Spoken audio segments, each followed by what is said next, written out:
So, semi-live po tayo mga Kites Poker Time.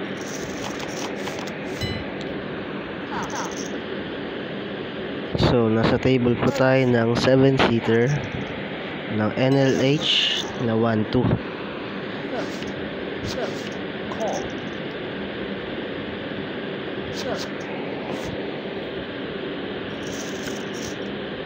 Try na.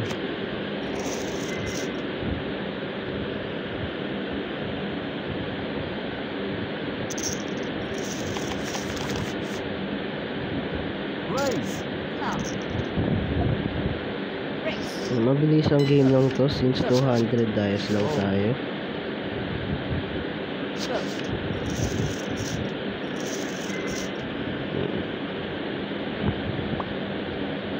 And medyo nagtaas na rin yung price ng dice and sa table which is 7 dice per hand. So ang playstyle ko for today is magiging neat tayo. Pwedeng abang, pwedeng puro legit lang kasi malaki ng talo natin.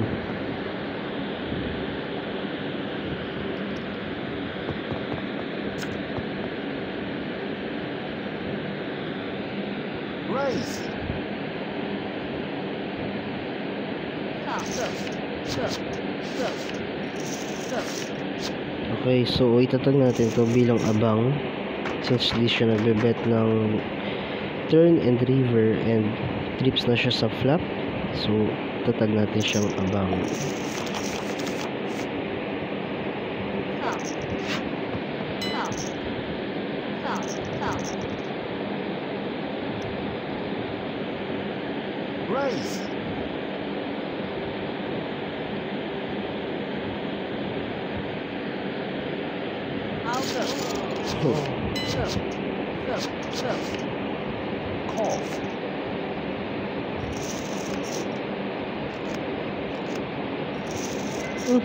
Runner sakit.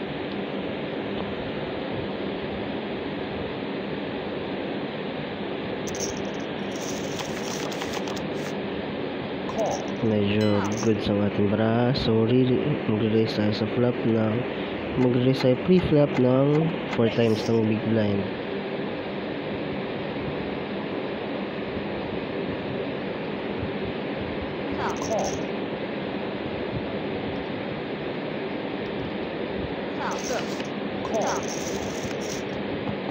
Kita nyo, tatlong dice. So magkukol lang tayo.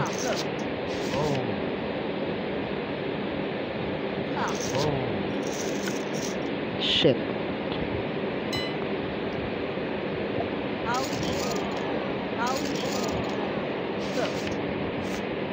Oh, pares pala kami. Pero nanalo pa rin since nag-9 sa river. If nag-diamond yun, talo tayo. Since mas mataas yung flash draw niya na which is Jack Queen habang tayo naman is 9-10. So kung sa kabuti yung palad, nag-9 sa river. So makaka-claim tayo ng chips na panalo.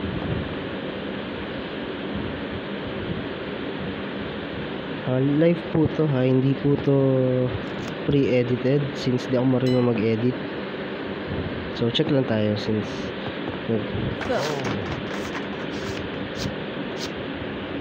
kahit hindi naman mag-ace, tingin ko mananalo tayo.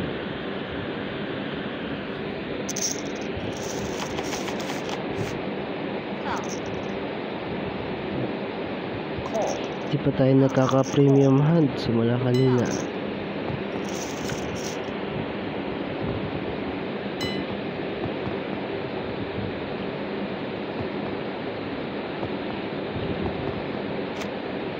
Okay, so backdoor straight draw. If nag-jack siya, which is hindi pa parisa ng color sa board, may pag-asa tayo maging second nuts. So check lang since ulats na yan.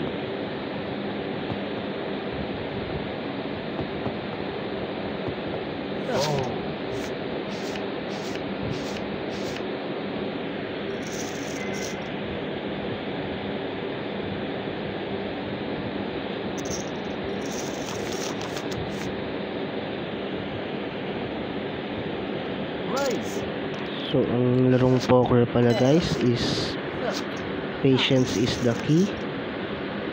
Hindi pwedeng pagdesisyonan agad. Dapat pag-iisipan ng mabuti at huwag tayong magmamadali. Minsan, hindi maiwasan yan kapag tilted ka na o kaya naman may hinahabol kang panalo.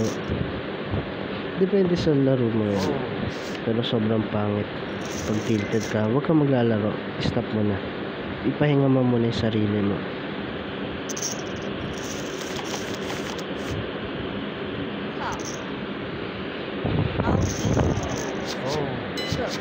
Kilala ko tong Chris, so pwede tayo mag-call, pero since need plays tayo, hindi ako magko-call.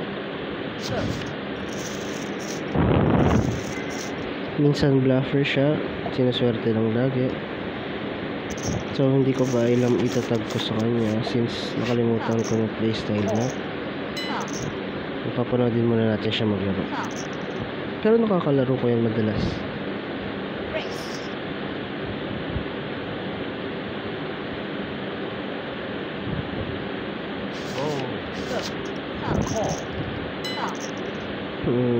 Pwede natin siyang laruin.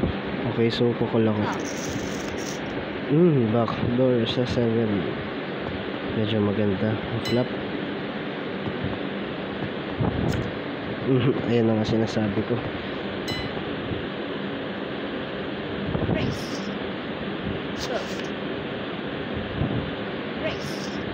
Oy. Putang ina.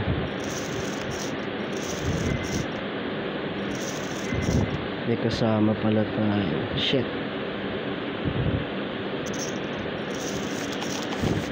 Hindi ko rin inasahang 6-9 siya. So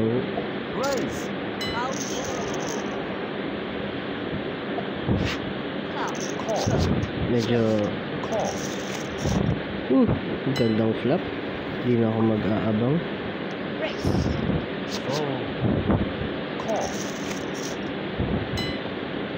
Raise tayo ng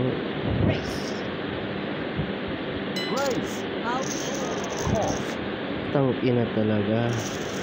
Lagi na lang.